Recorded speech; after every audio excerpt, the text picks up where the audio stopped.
नमस्कार दोस्तों, स्वागत है आप सभी का लक्ष्य परिवार की इस ऑनलाइन प्लेटफॉर्म पर। और प्यारे दोस्तों, आज हम लोग बात करने वाले हैं यूपी टेट भर्ती परीक्षा के पेपर 1 के मैथमेटिक्स के बारे में। आज हम एक ऐसी रणनीति की भी बात करने वाले हैं जहां से आप 30 के 30 क्वेश्चन पूरे सही कर सकते हो, एक भी क्वेश्चन आपका गलत नहीं होगा। और हम जो बात करने वाले हैं यूपी टेट पेपर 1 मैथमेटिक्स की बात करने वाले हैं, तो हो जाइएगा तैयार। और मेरे भाइयों ध्यान रखना, अगर गणित के नाम जैसे सब्जेक्ट से आप डरते हैं, आपको लगता है कि यूपी टेट का एग्जाम निकालना हमारे बस की बात नहीं है, तो मैं इस बात का चैलेंज करता हूं कि यूपी टेट का एग्जाम मैथमेटिक्स आपका कोई क्वेश्चन गलत नहीं होगा। देखिएगा हम लोग इसके अंदर क्या क्या पढ़ने वाले हैं, तो जरा मेरे भाइयों ध्यान से समझना। सबसे पहले हम इसका परफॉर्मा देखते हैं कि यूपी टेट, ये जो प्राथमिक स्तर टेट परीक्षा होते हैं, कक्षा 1 से लेकर के 5 तक वाली जो कक्षा है ना, उसके लिए हम लोग बात करने वाले हैं।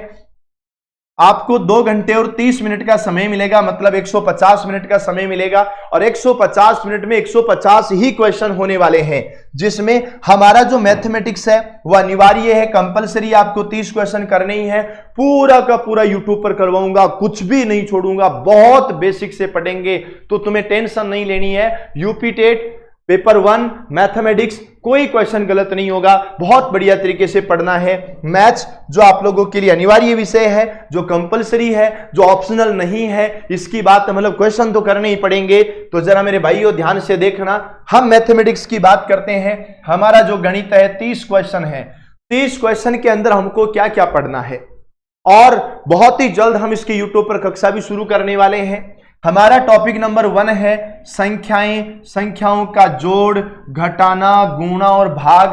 मैं कहूं तो बालकों, ये हमारा संख्या पद्धति का टॉपिक है, ये हमारा नंबर सिस्टम का टॉपिक है। संख्या पद्धति हम लोगों को पढ़ना होगा, ठीक है, याद रखना। दूसरा हमारा टॉपिक है लघुत्तम समापवर्ती एवं महत्तम समापवर्ती, यानी LCM और HCF भी आपको पढ़ना पड़ेगा, बहुत बेसिक से कवर करना है। भिन्नों के जोड़, घटाव, गुणा और भाग यानी फ्रैक्शन आपको पढ़ना पड़ेगा, यानी याद रखिएगा एडिशन, सब्सट्रैक्शन, मल्टीप्लिकेशन और डिवीजन ऑफ फ्रैक्शन, ठीक है ना, ये आपको पढ़ना पड़ेगा। तो पहला टॉपिक आपका नंबर सिस्टम हो गया, दूसरा LCM HCF हो गया, और तीसरा भिन्न का टॉपिक हो गया, ठीक है ना। 3 टॉपिक आप लोगों के ये हुए हैं। आगे अगर मैं बात करूं आप लोगों से, तो मेरे भाइयों ध्यान रखना, दशमलव, जोड़, घटाव, गुणा और भाग, तो मेरे भाइयों ये आपका वही है, डेसिमल फ्रैक्शन है। ये दशमलव भिन्न है, डेसिमल फ्रैक्शन, मतलब याद रखो कोई अलग नहीं है, फ्रैक्शन का टॉपिक है। उसके बाद में बात करते हैं एकीक नियम यानी यूनिटरी मेथड की। उसके बाद में आप लोगों के परसेंटेज का टॉपिक आएगा, अर्थमेटिक का बहुत इंपॉर्टेंट टॉपिक होता है। उसके बाद में लाभ और हानि यानी प्रॉफिट एंड लॉस का टॉपिक रहेगा। उसके बाद में आपका सिंपल इंटरेस्ट यानी साधारण ब्याज का टॉपिक रहेगा। उसके बाद में आपका ज्यामितीय आकृतियां एवं पृष्ठ, कोण, त्रिभुज और भुजा, यानी याद रखो मेरे प्यारे भाइयों, ये ज्योमेट्री आप लोगों के सामने आएगा, ज्यामिति आएगा, जिसमें आकृतियां, पृष्ठ, कोण, त्रिभुज, वृत्त, सब चीजें आपके आने वाली हैं। उसके बाद में रुपया पैसा यानी इंडियन करेंसी आने वाली है। धन की बात करें तो इंडियन करेंसी, मनी, रुपीज, पैसे, ये चीजें आने वाली है, ठीक है ना। उसके बाद में अगर हम लोग बात करें ना बच्चों, मापन आने वाला है। मापन की अगर मैं बात करूं तो समय होगा, तोल होगा, धारिता, लंबाई और माप, यानी मेजरमेंट की बात करें तो टाइम होगा, है ना, टाइम के बाद में वेट होगा, कैपेसिटी होगी, लेंथ होगी और टेम्परेचर होगा। ये बहुत बेसिक वाले टॉपिक हैं, आपको टेंशन नहीं लेना है। मैथमेटिक्स यही चीजें पढ़नी है और क्वेश्चन हमको पूरे करने हैं। उसके बाद में परिमिति आएगी, परिमाप, जिसमें त्रिभुज का भी होगा, आयत भी होगा, वर्ग भी होगा और चतुर्भुज भी होगा। हमारा कैलेंडर पढ़ना है। ये कैलेंडर वैसे देखा जाए तो रीजनिंग के अंदर होता है, पर भाइयों ये कैलेंडर केवल रीजनिंग के अंदर ही नहीं, मैथ्स के अंदर भी आपको पढ़ना है। डेटा आंकड़े पढ़ने हैं, स्टैटिक्स पढ़नी है।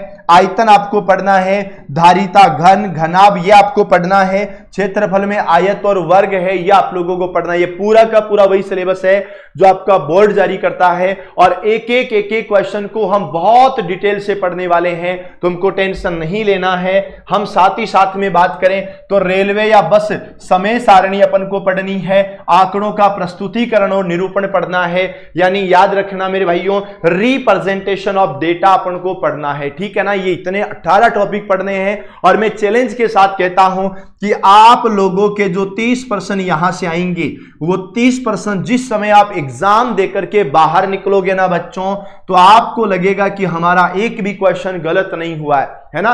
जो पढ़ेंगे उसी में से क्वेश्चन आना है। बहुत बेसिक तरीके से पढ़ेंगे, बहुत अच्छे तरीके से पढ़ेंगे, कुछ भी गलत नहीं होगा। तो मेरे भाइयों, बहुत ही जल्द मैं आप लोगों के लिए क्लास भी लेकर के आऊंगा। आप एक बार इसको जल्दी से जल्दी शेयर भी कर देना और आप कहां से इस सेशन को देख रहे हो वो भी मुझे बता देना। बाकी बातें हम करेंगे नेक्स्ट सेशन में। तब तक के लिए सभी को ऑल द बेस्ट।